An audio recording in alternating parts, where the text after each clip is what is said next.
Bonjour mesdames, bonjour mesdemoiselles, bonjour messieurs, ici Reims et sa cathédrale au cœur de la Champagne, où nous vous invitons à suivre le Grand Prix d'Europe, Grand Prix de l'Automobile Club de France, réservé aux voitures de Formule 1. Ces images de Henri Carrier et de Jean-René Vivet vous présentent déjà la grille de départ, où les monoplaces de Formule 1 ont été amenées sur les positions de départ en fonction des temps réalisés en essai. Le Grand Prix de l'Automobile Club de France, Grand Prix d'Europe cette année, est la troisième épreuve comptant pour le championnat du monde des conducteurs. Il fait très lourd aujourd'hui à Reims, très chaud, ce n'est pas très bon pour des monoplaces qui sont extrêmement sollicités sur un circuit aussi rapide que celui de Champagne.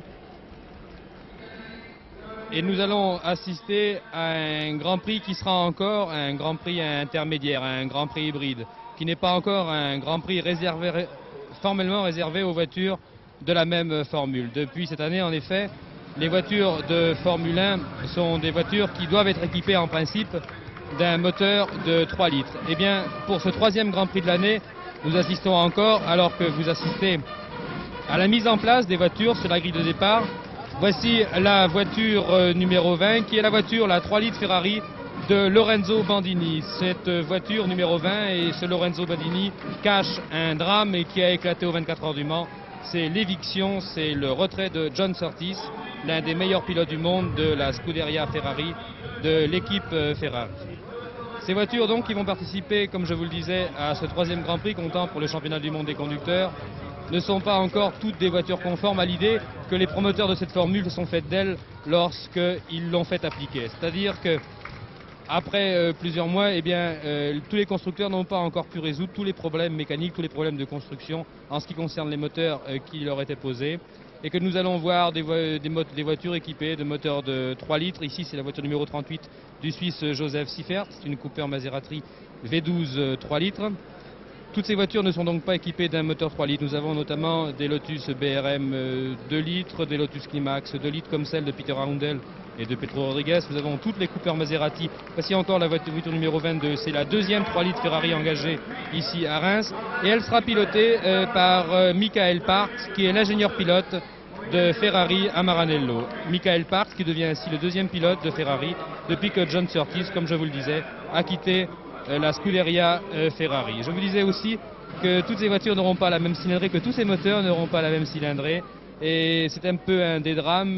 Cela enlève beaucoup d'intérêt à ces Grands Prix de Formule 1 parce qu'évidemment les chances ne sont pas égales, surtout sur un circuit rapide comme celui de Reims où la cylindrée a une grande importance. Et je crois qu'aujourd'hui, notamment Ferrari et Cooper Maserati, qui disposent l'un et l'autre de moteurs 3 litres, qui commencent à être éprouvés en tout cas pour Ferrari, et nous le supposons pour Cooper Maserati, eh bien auront leur mot à jouer. Voici Michael Parks d'ailleurs.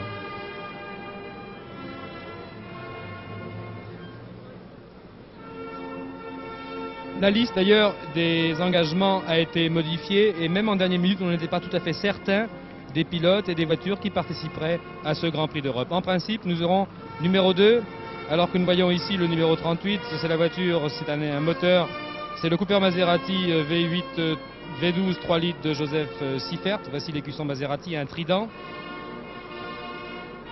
Voici donc la liste que nous ont proposée les organisateurs, qui est une liste en principe définitive, mais il se peut que des changements interviennent encore avant le départ. En numéro 2, Peter Arundel qui remplace Jim Clark.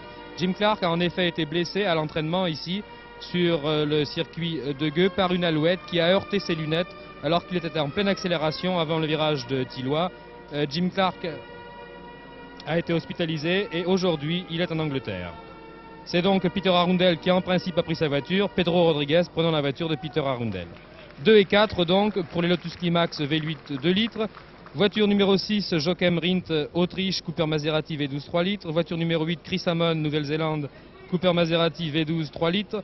Voiture numéro 10, et là nous trouvons peut-être le héros, le pilote pour qui Reims peut-être aura aujourd'hui les yeux de Chimène, c'est John Surtees, champion du monde des conducteurs en monoplace, champion du monde en motocyclette. John Surtees peut être l'enfant terrible de la voiture. John Surtees qui aujourd'hui, avec une voiture qui n'est pas la sienne, John Surtees qui a été fidèle ces dernières années à Ferrari, et qui va essayer de battre ses anciens amis, ses anciens équipiers de Ferrari. John Surtees pilotera une Cooper Maserati V12 et il a d'ailleurs réalisé le deuxième temps au cours de l'entraînement. Voiture numéro 12.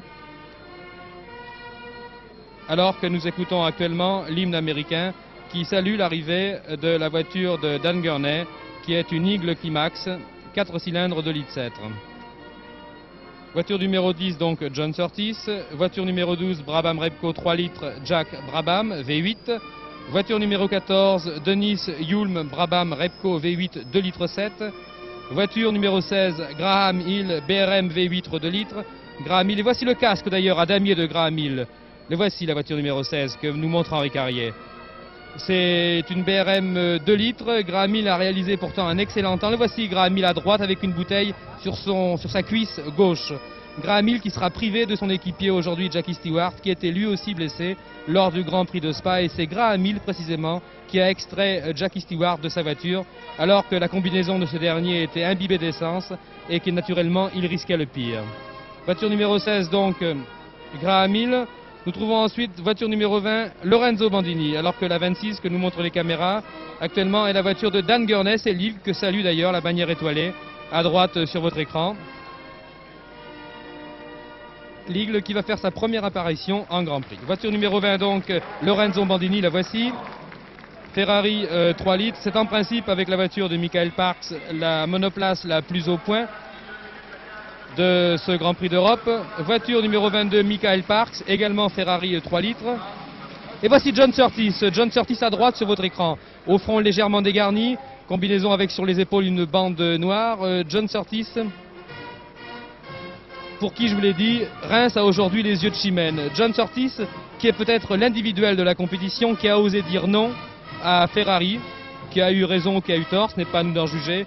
Surtees, qui avec une voiture qui n'est pas aussi bonne que celle qu'il a d'habitude, va essayer de damer le pion à ses anciens coéquipiers. Voiture numéro 26, nous aurons donc Dan Gurney, ici c'est la voiture numéro 42, une voiture qui nous tient particulièrement à cœur, c'est la voiture de Guy Ligier, une Cooper Maserati V12 3 litres de la Scuderia Filippinetti. Guy Ligier qui a très élégamment participé au Grand Prix de Monaco et au Grand Prix de Spa, et qui porte ici avec sa voiture bleue les espoirs français. Je vais reprendre la récapitulation des voitures qui vont participer à ce Grand Prix. Voiture numéro 30, Joe Bonnier sur une Cooper Maserati V12. Voiture numéro 32, Michael Spence de Reg Barnell Racing sur une BRM V8 2 litres. Voiture numéro 36, Bob Anderson sur une Brabham Climax 2 litres, un moteur intercontinental.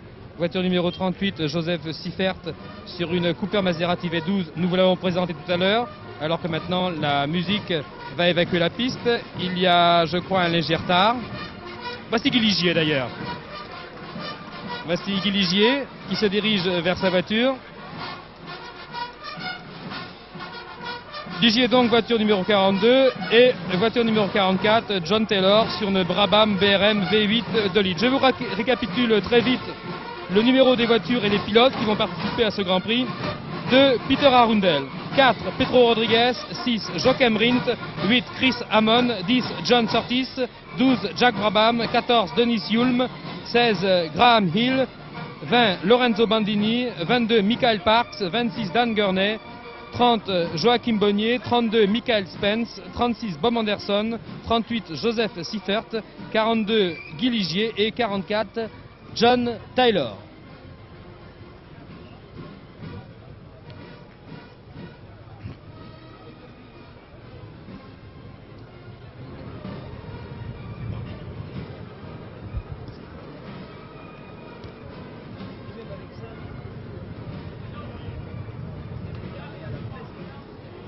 Le Grand Prix de l'Automobile Club de France va se disputer sur 48 tours. 48 tours de 8 km, 301 mètres et 75 cm, c'est-à-dire en tout et pour tout 398 km.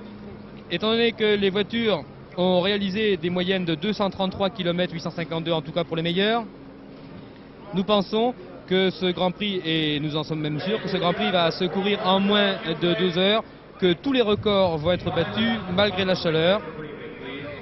Alors que nous voyons maintenant avec un curieux chapeau, une curieuse casquette, une casquette orange, Monsieur Roche qui vient d'échapper à la caméra tout à fait à gauche. Monsieur Roche ancien président de l'Automobile Club de France, de la Fédération française plutôt des sports automobiles, président de l'Automobile Club de Champagne, qui va donner le départ. C'est d'ailleurs une casquette uniforme, à en croire par la répétition des couvre-chefs. À gauche, notre confrère Gérard Combach. Pedro Rodriguez, entre les deux casquettes que je viens de vous signaler. Pedro Rodriguez qui va piloter la Lotus que Jim Clark a laissé vacante après son accident. Joe Beunier que vous reconnaissez avec un casque blanc et à sa fine moustache. Jean-Lucas, un autre de nos confrères. Michael Parks de dos.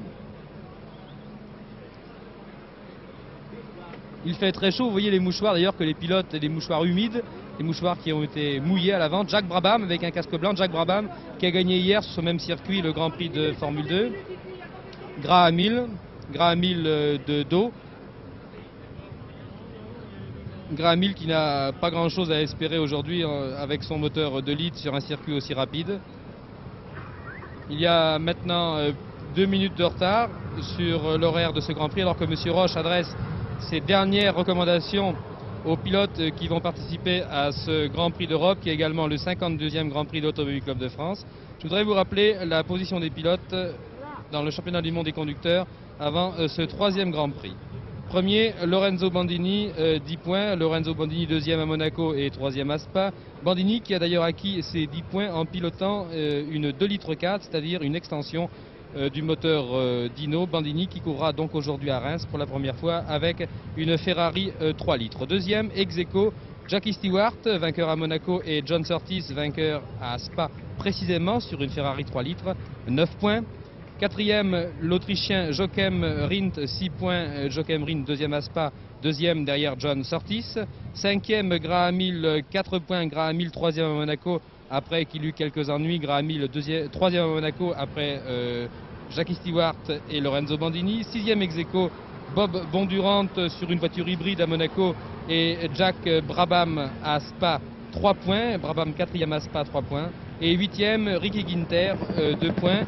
Ricky Ginter sur une Cooper Maserati qui avait gagné ses points en se classant 5e à Spa. Monsieur Roche adresse toujours ses dernières recommandations aux pilotes. Nous le connaissons assez bien pour savoir que ces recommandations sont assez truculentes, qu'il s'y mêle un mélange de français, d'anglais. Ce que certains ont appelé du franglais, mais il y a une pointe d'humour, une pointe de virulence qui caractérise bien l'ancien président de la Fédération française des sports automobiles. Ce sont maintenant les gendarmes qui se rejoignent pour disparaître. Nous ne nous en félicitons pas, mais enfin, ils ne pourraient pas rester sur la piste.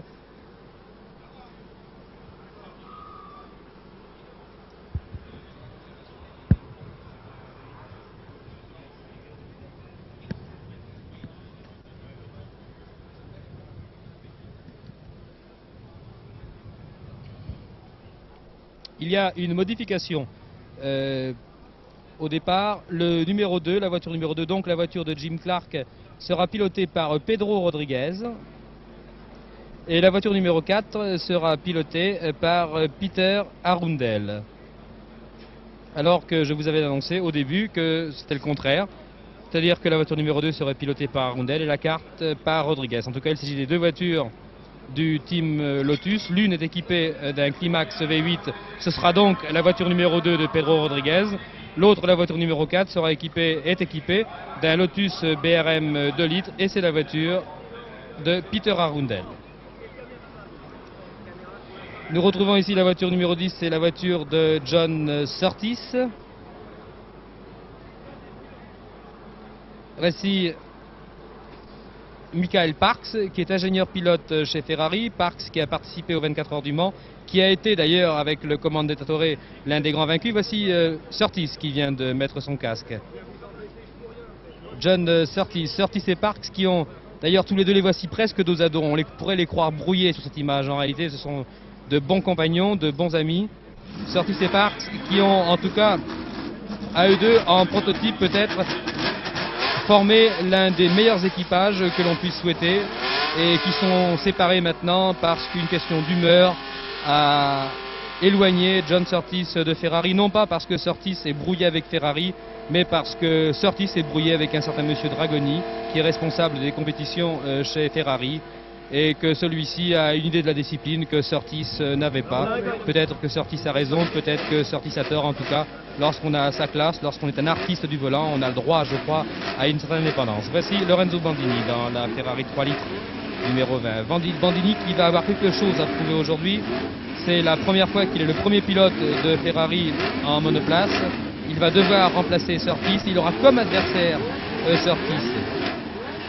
Il y a vraiment un suspense aujourd'hui. Il y a des éléments personnels inhabituels qui se mêlent à ce Grand Prix de l'Automobile Club de France. Ce que nous montrent d'ailleurs les caméras d'Henri Carrier, la voiture de Jacques Brabham. Jacques Brabham vainqueur hier en Formule 2 sur une Brabham Honda. Brabham qui avec sa Repco peut très bien d'ailleurs s'en faire caler et se mêler aux meilleurs. Joachim Rindt sur une Super Maserati, Rindt vainqueur l'année dernière des 24 heures du Mans. Joseph Siffert, numéro 38, la voiture numéro 8 qui est celle de Chris Amon, vainqueur d'ailleurs avec Bruce McLaren des 24 heures du Mans, il y a 15 jours. Graham Hill sur la BRM 2 litres, Graham Hill qui s'est coiffé aujourd'hui et qui a revêtu son visage d'un mouchoir, comme le fait Jackie Stewart, alors Graham Hill ne l'avait jamais fait. Voiture numéro 14, c'est Denis Hulme, le deuxième pilote de Brabham. 42, nous retrouvons Guy Ligier. Voiture numéro 2, Pedro Rodriguez, l'un des favoris des spectateurs français sur les circuits de vitesse. 36, Bob Anderson. Brabham Climax 2 litres. Dans son prolongement, la voiture de John Taylor numéro 44. Puis la voiture numéro 10 qui est celle de John Surtees, qui sangle son casque en ce moment. Je ne sais pas si vous le voyez, c'est la troisième voiture.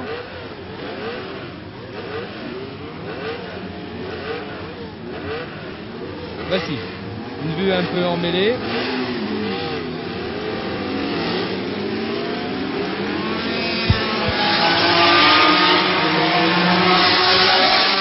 Les voitures qui sont parties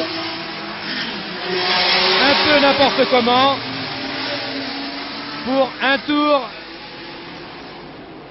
de reconnaissance. Les deux dernières voitures à partir étant la voiture de Peter Arundel et de Taylor.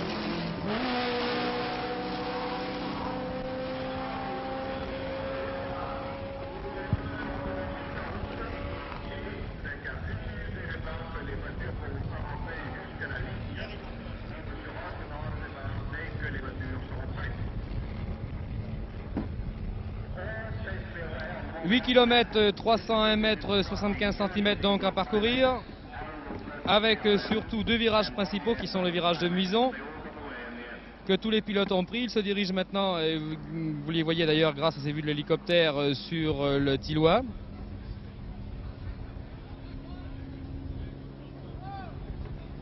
Voici la ligne droite qui va les diriger maintenant vers le Thillois. C'est la ligne droite où les monoplaces atteignent la plus grande vitesse, des vitesses de l'ordre de 300 km à l'heure et même davantage. Après le virage de Thillois, une épingle à cheveux, les pilotes reviennent vers la ligne des stands où vous les avez vus tout à l'heure, disposés sur les lignes, sur la grille de départ. Ça, c'est une impressionnante descente où les pilotes abordent à plus de 300 km/h.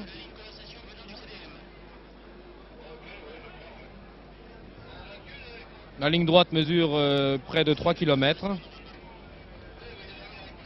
Et ces caméras de Carrier de Vivet, voici les caméras de Vivet maintenant qui nous permettent de voir le virage du Thillois. Comme si nous y étions. Voici le Thillois. C'est d'ailleurs l'un des principaux points de ce circuit qui compte ici dans le freinage. Les voitures qui ont le meilleur freinage, meilleure accélération, meilleure vitesse de pointe dans le Thillois et qui freinent le plus tard possible, eh bien c'est là que les pilotes gagnent des secondes et peuvent espérer se détacher sur ce circuit extrêmement rapide. Ou peut-être les aptitudes de pilotage comptent beaucoup moins que la valeur des voitures. En effet, sur un circuit comme Monaco, c'est vraiment le pilote qui gagne. On a vu Sterling Moss par exemple gagner avec des voitures très inférieures. À l'époque c'était une Lotus très inférieure au Ferrari. Moss pouvait gagner à Monaco, mais Moss ne pourrait pas gagner à Reims parce que ce qui compte ici c'est la vitesse de pointe et c'est également les qualités mécaniques des voitures. C'est donc plus un Grand Prix de constructeurs qu'un Grand Prix de pilotes que nous allons suivre. Le tour de reconnaissance est maintenant effectué. Vous voyez la pancarte renversée qui indique moteur, qui va être brandie par le directeur de la course, M. Roche. Les pilotes auront ensuite 1 minute. On leur passera des pancartes qui vont égrener les secondes avant le vrai départ, 30 secondes, 20 secondes.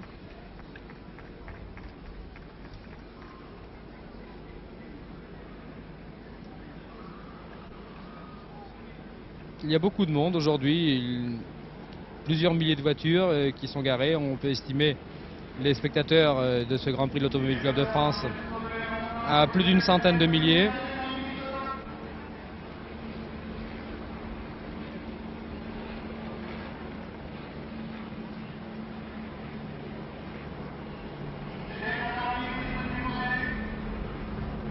Nous allons donc assister au départ. Sur la première ligne de départ, il y a Bandini, Ferrari 3 litres, Surtees, Cooper Maserati, Michael Parks, puis Brabham Rindt, ensuite Seifert, Amon, Hill, Hulme, et ensuite Ligier et Arundel, etc., etc.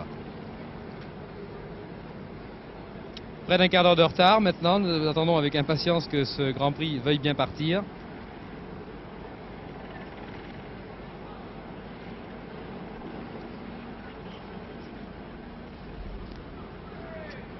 Voilà, il y a des tentatives de la part des officiels pour que la piste soit évacuée de façon que le départ puisse avoir lieu. Il y a beaucoup de monde qui se remue, il y a même des gendarmes casqués, des motards qui sont là pour que justement cette grille de départ soit libérée des gens qui n'ont rien à y faire.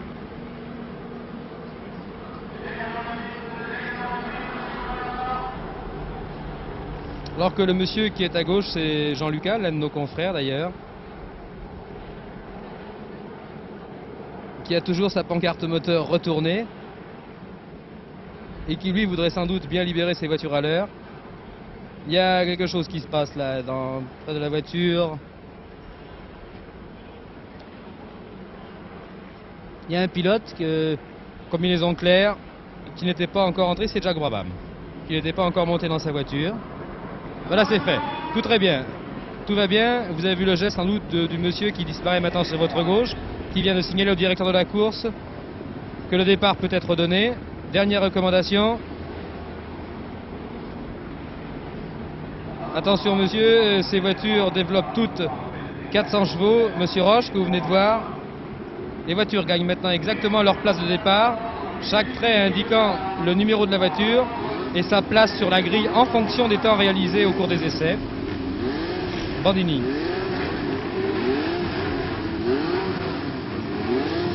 Bandini à gauche, c'est le numéro 9. Surtees. Parks, 22, à droite. Et deux Ferrari et John Surtees. John Surtees, le pilote miracle de Ferrari, aujourd'hui sur Cooper Maserati. Jack Brabham.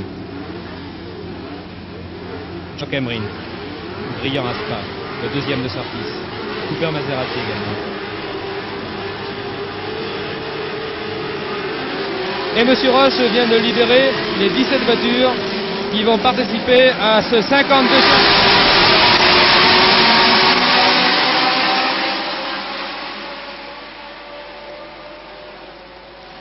de l'Automobile Club de France.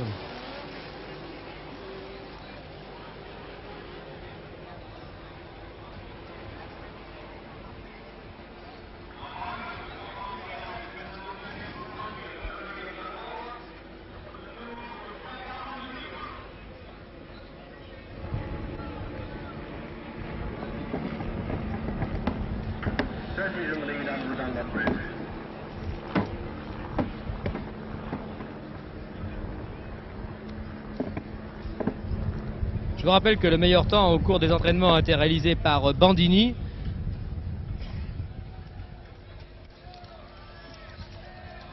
À la moyenne de 233 km 852. Voici toutes les monoplaces qui sont encore groupées au virage de Muison. Muison, les voitures maintenant abordent le Tillois.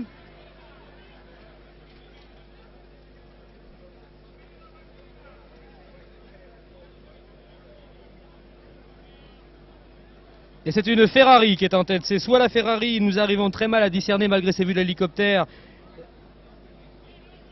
c'est ou la Ferrari de Surtees ou la Ferrari de Parks qui est détachée au cours de ce premier tour.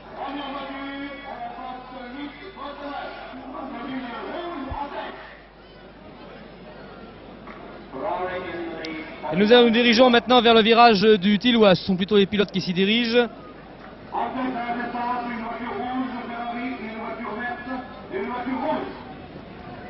En premier passage, numéro 20, Lorenzo Bandini. Bandini en tête, le voici qui vire à ce premier tour. Devant Jack Brabham et puis Michael Parks. Bandini, Brabham et Parks au Tillois.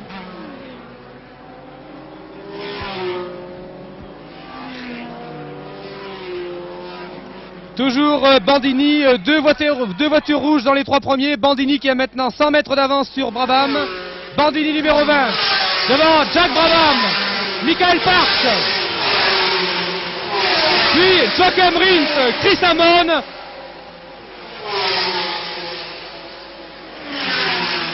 Et John Surtees qui vient de passer maintenant en 9e position. John Surtees qui a été attardé, je ne comprends pas très bien ce qui s'est passé. Il avait réalisé le deuxième temps au cours de l'entraînement. En tout cas, deux Ferrari, Bandini en tête, puis Jack Brabham. Alors qu'une voiture arrive maintenant sur la piste de décélération. Il s'agit de Peter Arundel. Peter Arundel, la voiture numéro 4. C'est l'une des deux voitures du Team Lotus qui s'arrête donc au premier tour. Alors qu'en tête, la course continue dans le même ordre. Toujours Lorenzo Bandini avec Brabham dans ses roues. Les voici à Muison.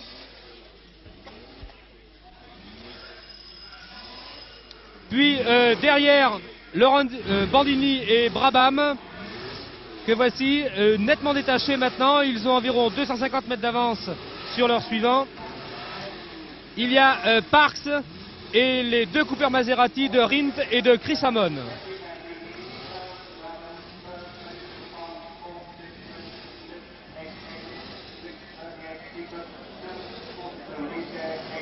Descendent dans le Tillois, toujours 250 mètres, 300 mètres d'avance pour les deux voitures de tête.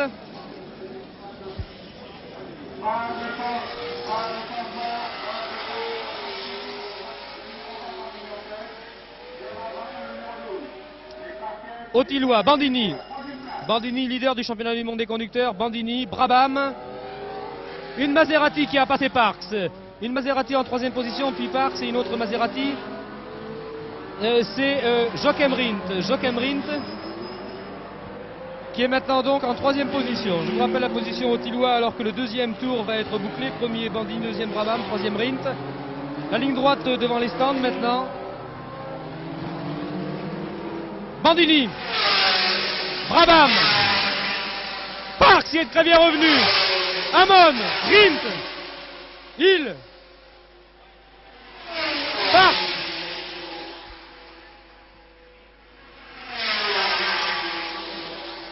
Guy Ligier qui vient de passer en 10e position et Pedro Rodriguez en 11e. Alors que la voiture numéro 10, la voiture de John Surtees s'arrête au stand. John Surtees s'arrête au stand.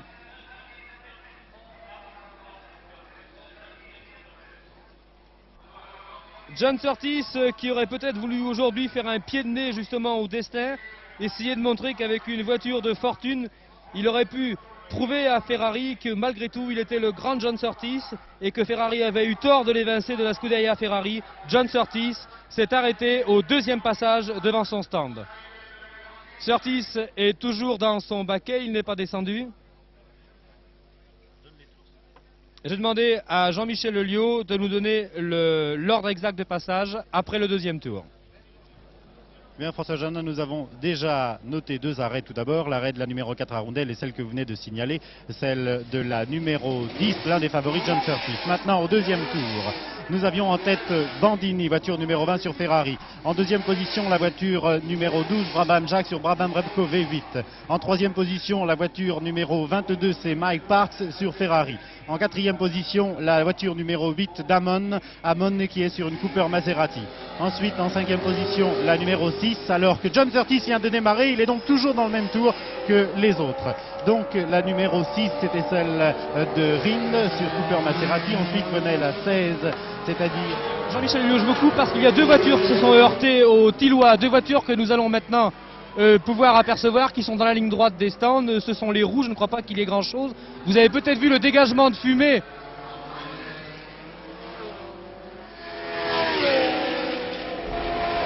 Une voiture attardée numéro 4. Voici Bandini, Brabham,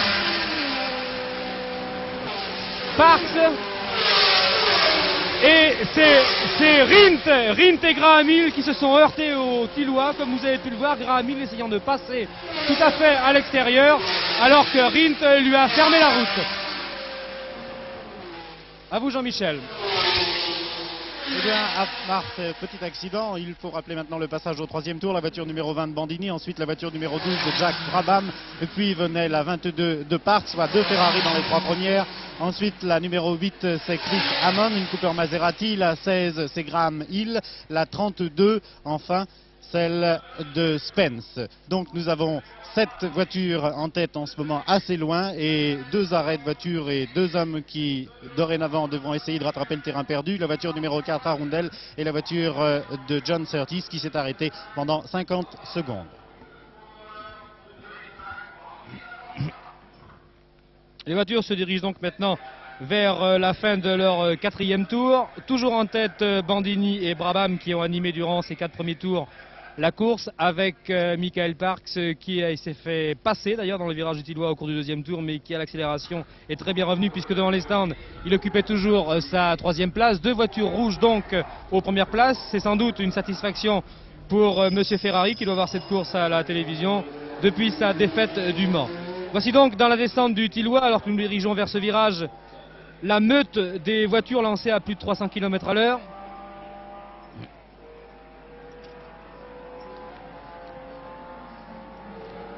Bandini, Brabham au Tillois. Voici la sortie de Bandini, la sortie de Brabham. Parks, Hill. J'ai l'impression que Hill maintenant a pris la 4e place et qu'il a réussi à précéder les Cooper Maserati. Et le passage. 4e tour, Bandini, Brabham. Roue dans roue. C'est Hill qui vient de passer Parks. Graham Hill qui dans la ligne droite des stands vient de sauter Michael Parks. Hill qui prend donc la 3e place maintenant. Une BRM qui s'intercale entre la première Ferrari, la Brabham Redco de Jack Brabham et la 2e Ferrari pilotée par Michael Parks qui, il est vrai, fait aujourd'hui ses vrais débuts en monoplace. Et Michael Parks a participé à plusieurs Grands Prix. Je ne sais pas, j'ai l'impression que nous parlons très fort ici, mais parce que nous sommes couverts par le bruit des voitures. Et comme le bruit de ces voitures nous arrive très très fort, nous avons l'impression de devoir crier. Et si ma voix est trop forte, eh bien, je vous demande de bien vouloir m'excuser. Un arrêt, c'est encore Peter Arundel. Le 2e arrêt de Peter Arundel. Il semble donc, alors que nous sommes maintenant au virage de Muison, il semble bien que la voiture de Peter Arundel soit bientôt hors course en tout cas.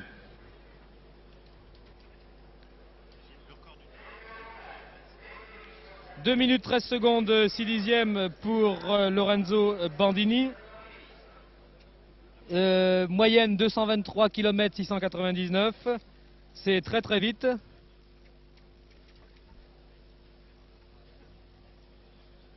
C'est Peter Arundel que vous venez de voir essuyer ses lunettes, alors que nous retrouvons maintenant le Tillois avec les 2 voitures de tête et derrière le peloton des 4 voitures qui les suivent. En tête toujours Bandini et Jack Brabham.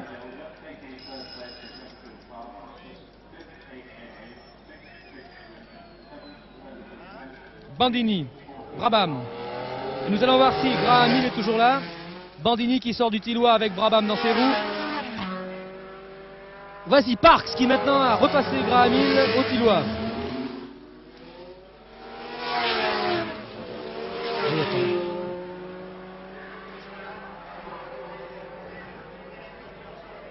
Voici donc tous les passages. La voiture numéro 32. Spence, Bandini, Brabham. Bandini, Brabham qui ont maintenant 500 mètres d'avance sur leur suivant. Parks qui a repris la 3e place. Graham Hill 4e. Chris Hammond 5e. Et Joachim Rindt 6e. C'est donc l'ordre au 5e passage. Premier Bandini. Deuxième, Jack Brabham. Troisième, Michael Parks. Quatrième, Graham Hill. Cinquième, Chris Amon. Sixième, Joachim Rindt. Alors que la voiture de John Surtees et de Peter Arundel, une autre voiture s'arrête, c'est Joseph Siffert qui s'arrête à son stand. Siffert arrêté. 3 voitures donc arrêtées en ce moment au stand de ravitaillement. Peter Arundel, John Surtees et Joseph Siffert.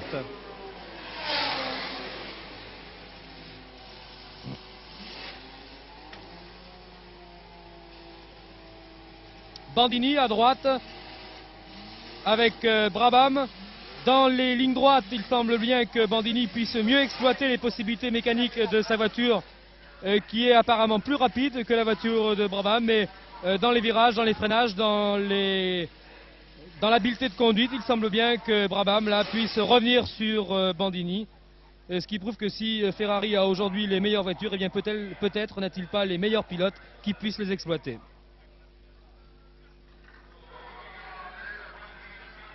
Dirigeons encore, c'est la 6e fois vers le Tillois, Bandini.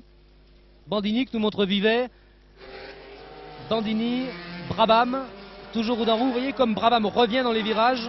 Il freine sans doute beaucoup plus tard. Et le peloton avec toujours Parks, Hill et les 2 Cooper Maserati de Amon et de Joachim Rindt. Les voici qui sortent, Graham Hill, Amon et Rindt.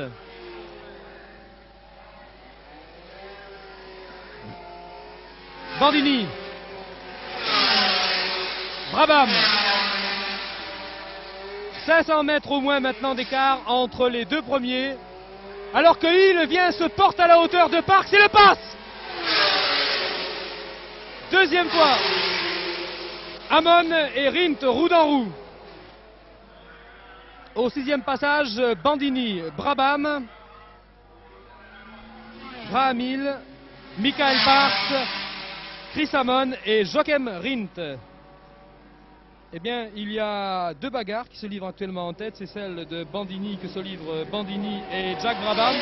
Et également une autre lutte très intéressante que se livrent actuellement Graham Hill et Michael Parks. Et une lutte inégale puisque Graham Hill utilise lui un moteur BRM 2 litres contre un Ferrari 3 litres. Alors que Guy Ligier vient de passer maintenant en 9e position. Et que nous retrouvons les voitures de tête à Muison.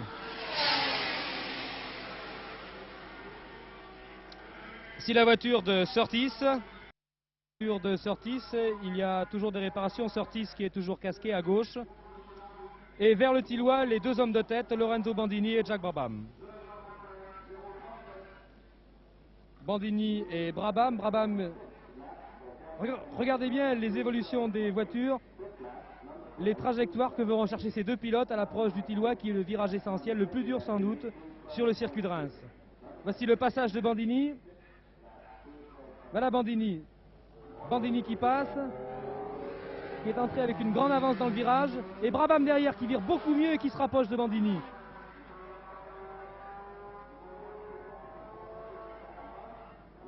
Parks, Hill et les 2 Cooper Maserati que vous pouvez reconnaître aux 2 bandes blanches qui ornent le dessus du capot avant. Hill et voici les Cooper Maserati. Dans la ligne droite au 7e passage, Bandini, 50 mètres d'avance sur Jack Brabham. Leur avance a encore légèrement augmenté, il me semble, 500-600 mètres environ. Une autre voiture rouge, c'est celle de Michael Parks, qui passe maintenant devant nous. Graham Hill, roue dans roue, et les 2 Cooper Maserati. Chris Amon et Joachim Rindt. Chris Amon qui a gagné les 24 heures du Mans, vous vous en souvenez sans doute, il y a 15 jours, avec son compatriote néo-zélandais Bruce McLaren sur une Ford 7 litres. Et qui fait ici une très belle exhibition, en tout cas un très bon début de course sur la Cooper Maserati. Devant les stands, c'est la voiture d'Arundel, je crois, qui abandonne. C'est fini. Abandon donc de Peter Arundel au 7e tour. 7e tour en tout cas pour les premiers. 16 voitures en course. alors que la voiture de Surtees est toujours arrêtée devant son stand et que Seifert est reparti.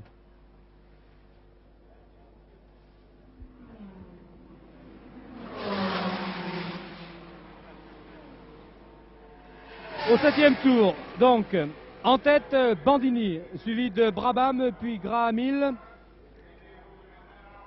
Chris Amon, Joachim Rindt, puis Denis Hulme, Michael Spence et Pedro Rodriguez. C'est le classement au 7e tour, alors que maintenant les premiers se dirigent sont au Tillois. Voici encore Bandini, Bandini que nous retrouvons donc pour son 8e passage au Tillois.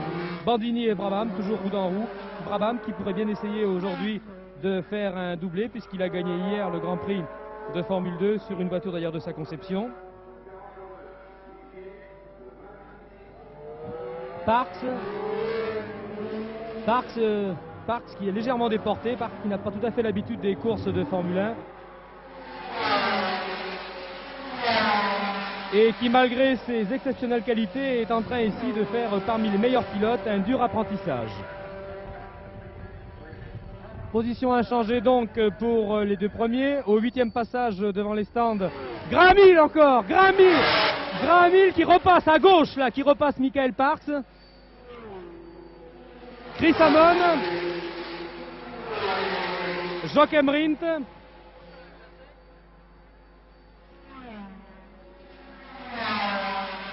Denis Hulme, alors que nous retrouvons Lorenzo Bandini. Bandini qui est actuellement en tête du championnat du monde des conducteurs. Et revoici John Surtees, son rival malheureux.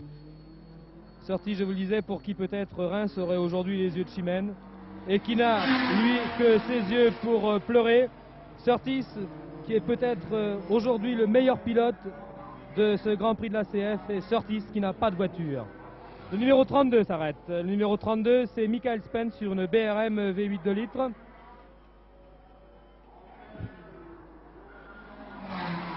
Michael Spence s'arrête donc alors que la voiture de Surtees, la Cooper Maserati 3 litres, est toujours arrêtée.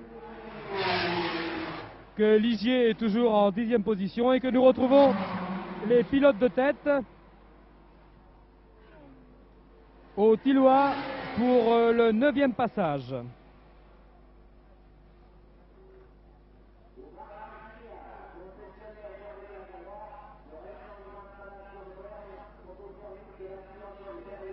Bandini, Brabham,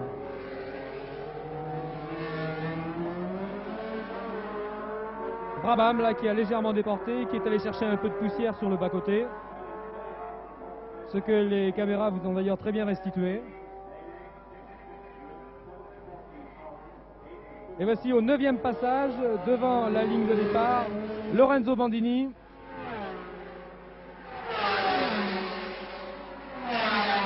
Jack Brabham, 40 mètres d'écart entre les deux premiers, alors que maintenant ils ont environ 6 à 700 mètres d'avance sur le groupe des 4 pilotes qui les suivent, Parks, Graham Hill et les deux Cooper Maserati de Amon et de Rindt. Parks et Hill qui essaye encore de le passer. Voici Hill à droite sur votre image, Hill tout à fait à droite dans la courbe de gueux, Hill qui a passé Michael Parks. Et les deux Cooper Maserati, Amon ayant creusé un léger écart sur Rindt, environ 150 mètres entre les deux pilotes. Et nous revenons sur John Surtees et ses malheurs.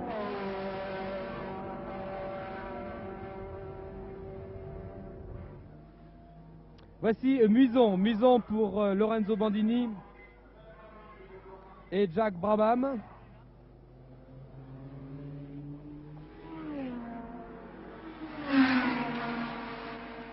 Bandini et Brabham, environ 200 mètres d'écart entre les deux voitures, c'est ce que vous montrent les caméras de Carrier et de Vivet. Ce sont ces 200 mètres qui sont importants, car vous allez le voir, à la sortie du Tillois, eh bien, cet écart sera réduit. Brabham reviendra très fort sur Bandini, et je crois que c'est quand même une indication assez précieuse, qui prouve encore que rien n'est joué, et que l'habileté de Brabham, son expérience, peut suppléer peut-être à la supériorité mécanique de la voiture de Lorenzo Bandini.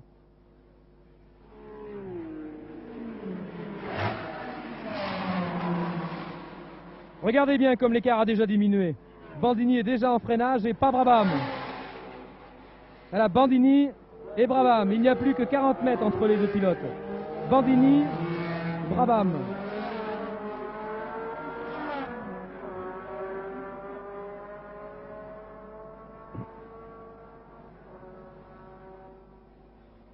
Au 10e passage, je vous rappelle que ce Grand Prix en compte 48 passages, 48 tours, soit 398 km. Alors que nous voyons passer maintenant Michael Parks et Graham Hill. Parks numéro 22, Graham Hill numéro 16.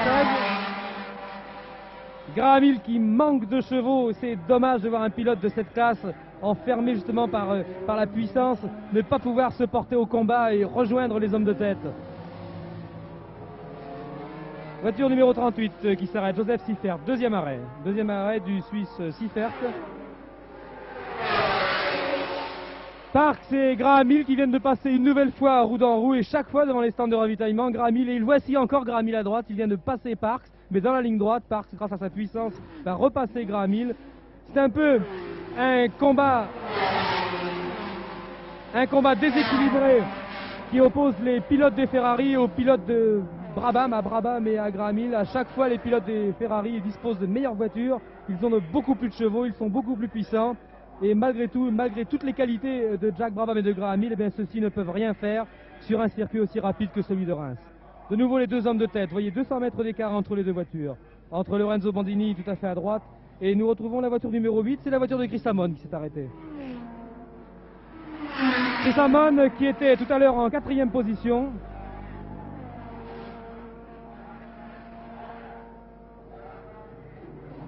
C'est donc l'un des hommes de tête qui repart maintenant. Chris Amon, numéro 8, Cooper Maserati repart.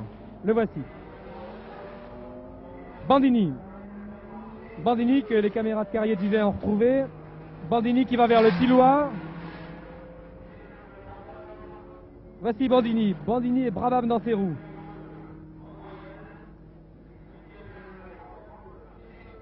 Bandini, Brabham.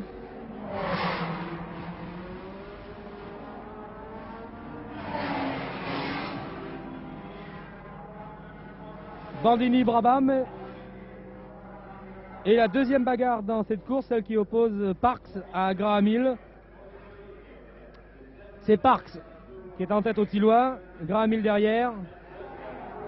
Et je ne sais pas si nous allons peut-être pouvoir les suivre. Nous allons peut-être pouvoir les suivre, vous allez voir comment Graham Hill va attaquer Parks dans la ligne des stands. Nous retrouvons Bandini et Brabham là dans la courbe de gueux. Bandini et Brabham qui disparaissent maintenant et voici la ligne des stands. La ligne des stands avec les deux pilotes roue dans roue, Graham Hill qui cherche le passage. Il est assez loin derrière, là il y a un écart, sans doute ne pourra-t-il pas passer à ce tour. Non, cette fois-ci ce n'est pas possible. Et pourtant, regardez bien dans la courbe de gueux comment l'habileté, l'habitude de Graham Hill en monoplace l'emporte sur le manque de métier peut-être du Michael Parks, qui est un très grand pilote en prototype, en voiture de grosse cylindrée, mais qui manque d'habitude en monoplace et à qui Ferrari a imposé aujourd'hui une lourde charge en l'opposant à des pilotes qui ont la classe de Graham Hill, de Brabham et même de Bandini.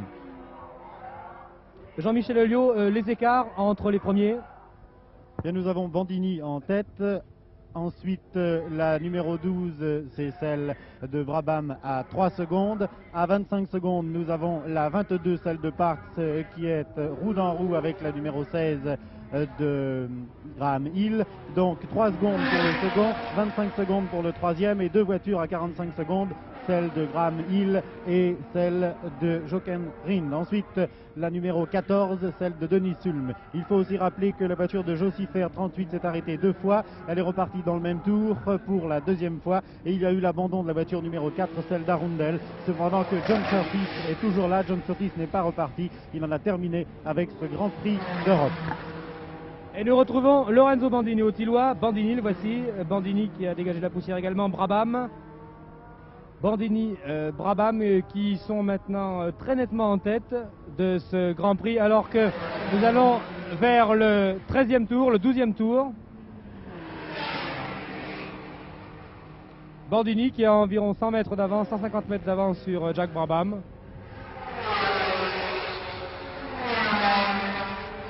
Alors que voici Parks et Graham Hill. Parks et Graham Hill. Je vais demander encore à Henri Carrier de rester sur Parks et Graham Hill.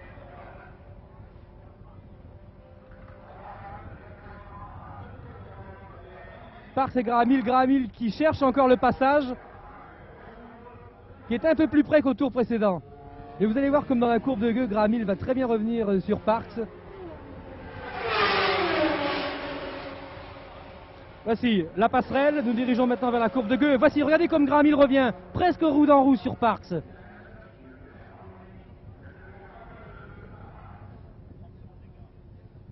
Il y a 30 secondes d'écart entre Lorenzo Bandini en tête et Michael Parks, le deuxième pilote de Ferrari.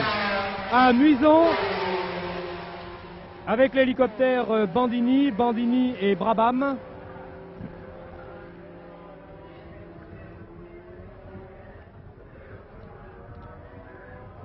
Bandini, Brabham, alors que la voiture de John Surtees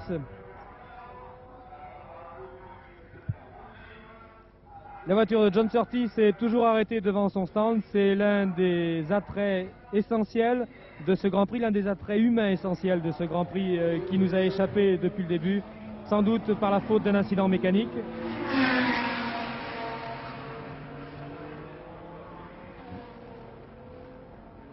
Alors que des concurrents commencent maintenant à être doublés.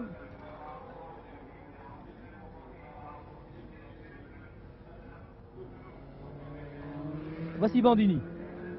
Bandini, Brabham. Bandini. Oh là là! Oh là là! Oh là là! C'était Gurney sur sa nouvelle Eagle qui a pris un assez mauvais virage, là je crois, qui a gêné Brabham.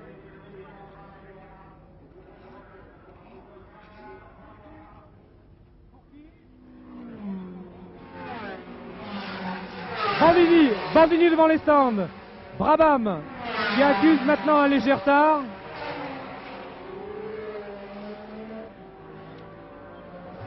Alors que Joe Bonnier s'arrête. Ce n'est pas très grave en soi.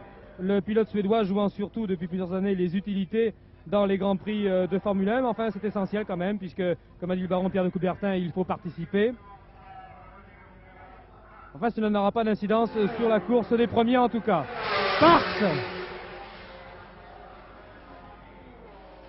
Parks.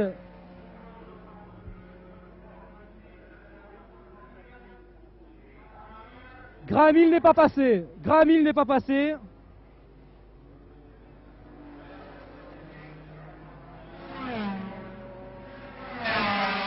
C'est Hulme qui passe maintenant.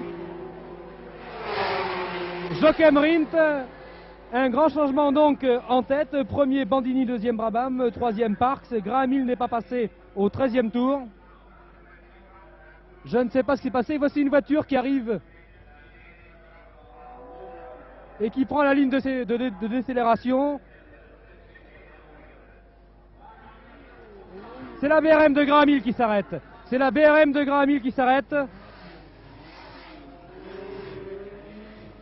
Graham Hill donc qui s'arrête au 13e tour, alors qu'il livrait une lutte très intéressante, très courageuse à Michael Parks.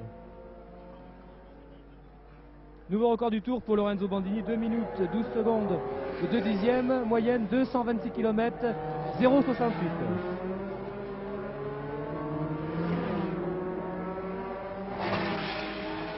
C'est Graham Hill que vous reconnaissez à son casque noir avec des rectangles blancs.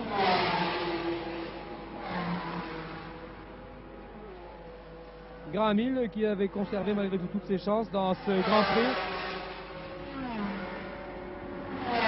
et que nous avons suivi avec beaucoup d'intérêt et qui a dû s'arrêter au 13e tour. C'est ce que nous vous disions un peu au début, c'est qu'il s'agit encore ici à Reims d'un Grand Prix hybride, que tous les constructeurs n'ont pu présenter des voitures qui soient compétitives les unes en fonction des autres, que ces voitures sont équipées soit de moteurs 3 litres qui sont en réalité de moteurs 2 litres qui sont en réalité des moteurs de fortune, alors que l'on pousse maintenant la voiture de Surtees devant les stands. J'ai l'impression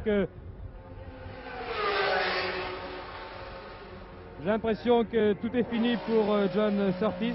Non, c'est la voiture de Graham Hill que l'on pousse, et également celle de Surtees, mais qui est arrêtée maintenant. Graham Hill, abandon donc de Graham Hill au 13e tour.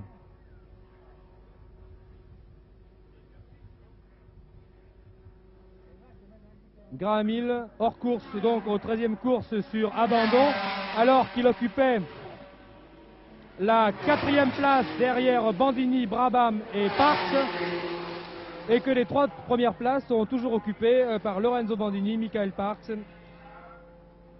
Lorenzo Bandini, Jack Brabham et Michael Parks.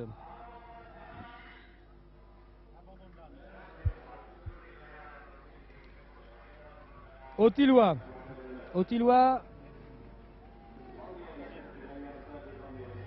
au 14e tour, nous retrouvons les voitures de tête.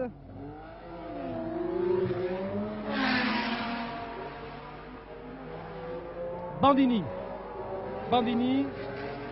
Brabham,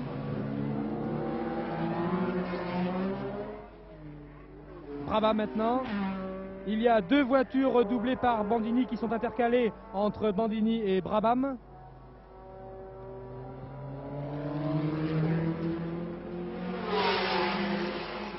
Voici Bandini qui passe devant les stands. Bandini toujours en tête au 14e tour. Brabham qui double Anderson et Ligier. Ligier et Anderson viennent d'être doublés. Ligier et Anderson qui ne sont donc plus dans le même tour. Alors que nous attendons maintenant le passage de Michael Parks, qui est débarrassé d'un fléau, je crois, c'est d'avoir dans ses rétroviseurs Graham Hill. Graham Hill qui depuis le début de la course lui a infligé un véritable supplice en essayant de le passer à chaque fois qu'il en avait l'occasion. Voici Parks qui a maintenant 1 minute de retard sur les 2 hommes de tête, Lorenzo Bandini et Jack Brabham.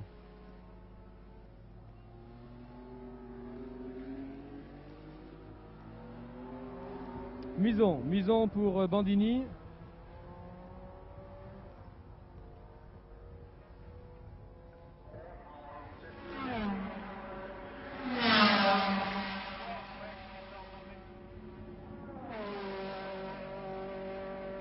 Surtees qui remonte dans sa voiture. John Surtees qui va sans doute repartir. C'est presque fait. Surtees qui va repartir avec 13 tours de retard. 13 tours de retard pour John Surtees, Cooper Maserati numéro 10. John Surtees qui, avec son courage, son cran, va accepter de jouer maintenant presque une figuration dans ce Grand Prix de la CF pour bien montrer qu'il n'abdique pas. Bandini au Tillois. Bandini derrière une Cooper Maserati. Brabham,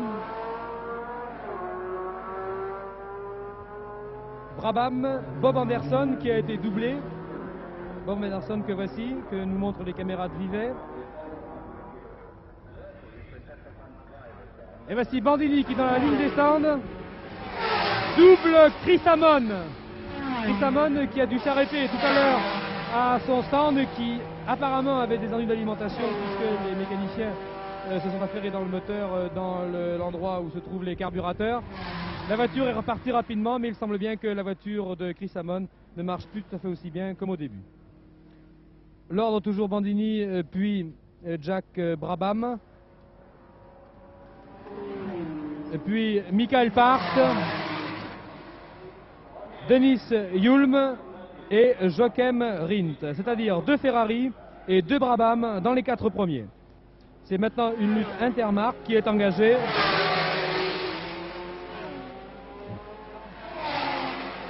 Entre les Ferrari qui disposent sans doute, qui sont les meilleurs monoplaces actuels de Formule 1, et les Brabham qui utilisent des moteurs fournis par l'industrie automobile américaine, qui sont des moteurs de fortune adaptés aux besoins de la cause et qui n'ont pas autant de chevaux apparemment en tout cas que les Ferrari. Bandini toujours.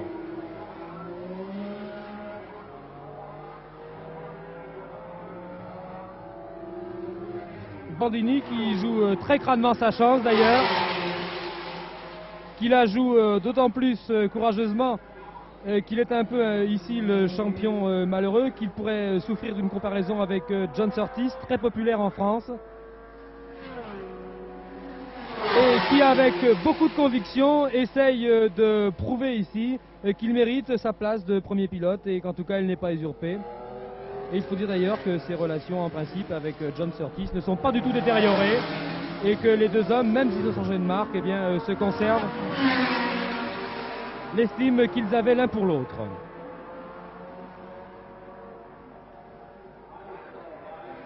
Au 16e passage, Bandini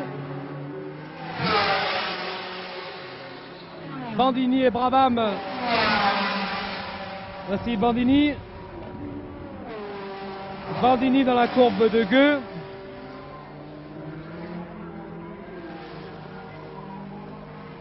Bandini et Brabham qui sont séparés environ de 150 à 200 mètres.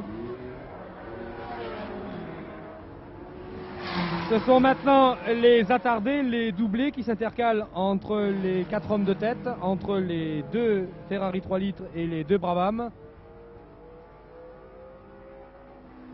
Voici l'Eagle de Dan Gurney qui passe. Là voici l'Eagle de Dan Gurney. Maintenant Michael Parks, numéro 22. Alors que Guy Ligier s'arrête. Arrêt de Guy Ligier au 16e tour. Guy Ligier s'arrête devant son stand au 16e tour.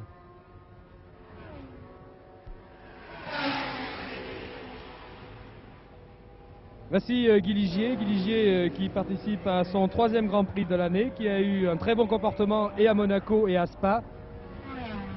Hulme qui passe devant les stands de ravitaillement, toujours donc 4e. Je récapitule, Bandini, puis Brabham, puis Parks à 45 secondes environ de Bandini, puis Hulme, toujours 1 et 3 pour Ferrari, c'est-à-dire 1re et 3e place, et 2 et 4, c'est-à-dire 2e et 4e place pour les Brabham.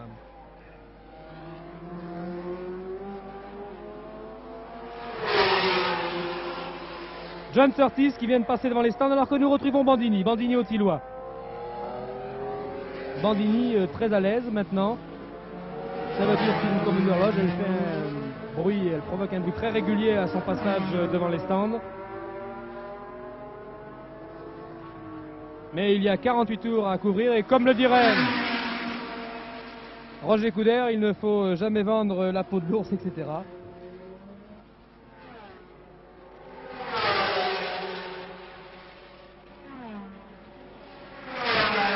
Bandini, Brabham.